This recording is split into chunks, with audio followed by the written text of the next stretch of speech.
అండి అందరికీ welcome back to part 2 video.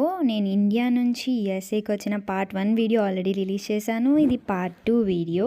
ఇప్పుడైతే మనం లండన్కి వచ్చేసామన్నమాట.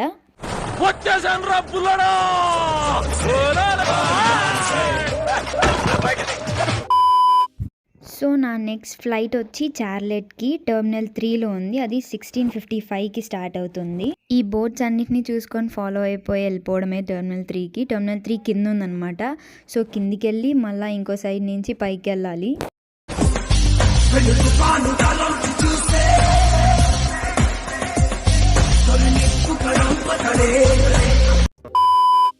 నా ఫ్లైట్కి నాకు ఇంకా 4 hours టైం ఉంది. అప్పటి వరకు మనం ఈ లండన్ ఎయిర్పోర్ట్లోనే ఉండాలి. అందుకని నేను ఏం చేశానంటే మొత్తం లండన్ ఎయిర్పోర్ట్ అంతా ఒక రౌండ్ వేసేసి వచ్చాను.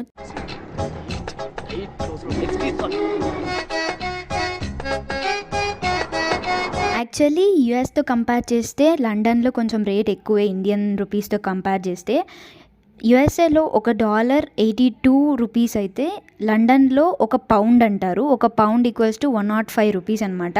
డబుల్ లాగా ఉంటుంది. నాకు డబుల్ ఏం కాదు కానీ కొంచెం ఎక్కువే ప్రైజెస్.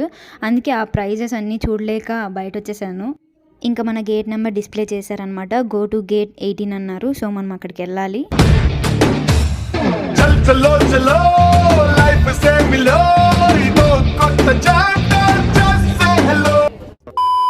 సో ఫైనల్లీ మనం ఫ్లైట్ ఎక్కేసాము.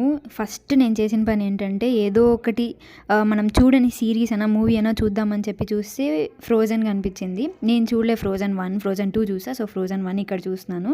నాకు మూవీ చూసే టైం కూడా లేదు. వాళ్ళు ఆ లోపే నాకు ఇంత ఫుడ్ తెచ్చిచ్చేసారు. ఏంటో నా మీద ఎంత ప్రేమ ఈ ఎయిర్లైన్స్ వాళ్ళకి. ఎంత నువ్వు చూడు అంత నాకే.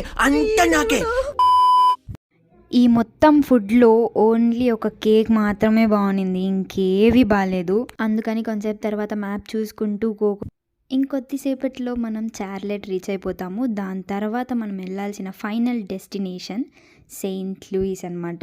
ఇదే మన ఫైనల్ డెస్టినేషన్.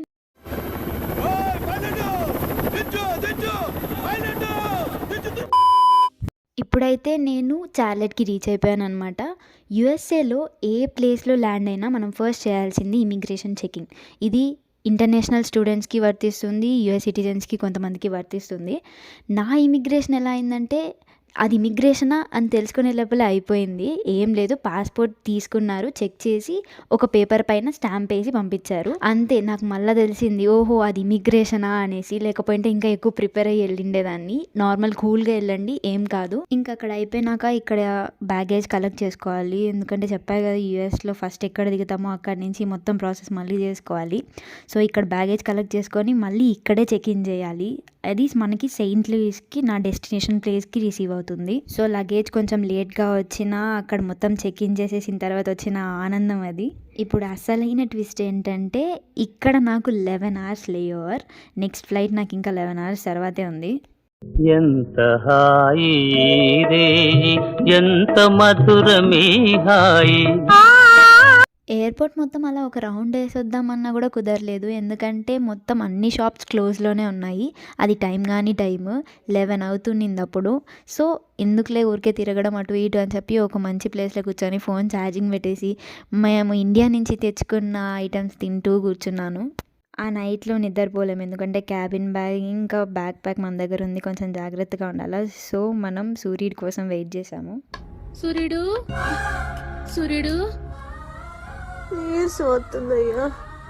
ఎవరైనా మా సూర్యుడు ఆడున్నాడు పిలవండి బాబు. ఎవరు పలకరేందయ్యా. సూర్యుడు ఇంకా అలా పిలిచేసరికి మన సూర్యుడు వచ్చాడనమాట.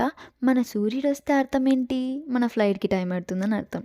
సో మన బోర్డింగ్ ఇంకో 47 minutesలో స్టార్ట్ అవుతుంది. ఇంకా 47 minutes అక్కడ వెయిట్ చేసిన తర్వాత స్టార్ట్ అయిపోయింది. లోపలికి వెళ్తున్నాము. ఇదైతే డొమెస్టిక్ ఫ్లైట్ అనమాట. నాకు ఇక్కడ ఒక పాప కనిపించింది, క్యూట్ ఉంది.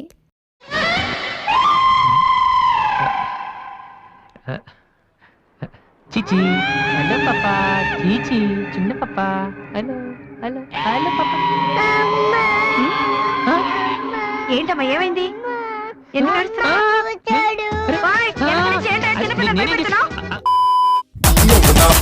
bella, bella, bella, I love you, bella.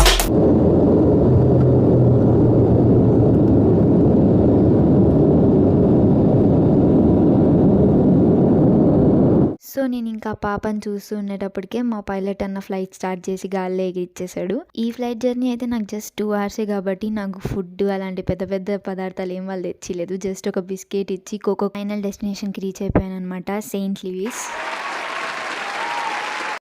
ఇక్కడ మెయిన్ టెన్షన్ ఏంటంటే లగేజ్ కలెక్ట్ చేసుకోవడం. ఈ లగేజ్ కలెక్ట్ చేసుకోవడానికి ఒక నెంబర్ అంటూ ఇస్తారు. ఆ నెంబర్ దగ్గరికి వెళ్ళి ఆ లగేజ్ కోసం వెయిట్ చేయాలి. కొంతమందికి ఎలా అయిందంటే వాళ్ళ లగేజ్ వాళ్ళతో పాటు రాలేదు. అంటే నార్మలీ మన లగేజ్ ఏంటి, మన ఫ్లైట్లో వస్తుంది. సో వాళ్ళ లగేజ్ ఏంటంటే వాళ్ళ ఫ్లైట్లో రాలేదు, వాళ్ళ నెక్స్ట్ ఫ్లైట్లో వచ్చింది. ఆ బాధితుల్లో నేను ఒకదాన్ని. నా లగేజ్ కూడా నా ఫ్లైట్లో రాలేదన్నమాట, డిలే అయింది. కంగ్రాచులేషన్స్. సో అక్కడ ఉన్న లగేజ్ కౌంటర్ దగ్గరికి వెళ్ళి ఇలా మా లగేజ్ డిలే అయిందని చెప్తే వాళ్ళు మేబీ ఈ రోజైనా నెక్స్ట్ డే అయినా మీకు లగేజ్ మేము డెలివరీ చేస్తాము అని చెప్పారు. ఓకే అని చెప్పి మేము వచ్చామన్నమాట. నాతో పాటు చార్లెట్లో నాకు ఒక అమ్మాయి పరిచయం అయింది, మన ఇండియనే. నేను క్యాబ్లో వెళ్తుంటే తను వద్దు మా కజిన్ వస్తున్నాడని చెప్పి తనతో పాటు నన్ను తీసుకెళ్ళింది. నన్ను మా ఇంటి దగ్గర డ్రాప్ చేసి తను వేరే ప్లేస్కి వెళ్ళిపోయింది. సో చివరికి ఎన్నో కష్టాలు పడి ఎన్నో ఫ్లైట్ జర్నీలు చేసి నేను రీచ్ అయిపోయాను నా అకామిడేషన్ ప్లేస్కి. Thank you so much for watching. Please like, share and subscribe. Comment చేయడం మర్చిపోద్దండి for the next video. Bye bye. Thanks. నమస్తే.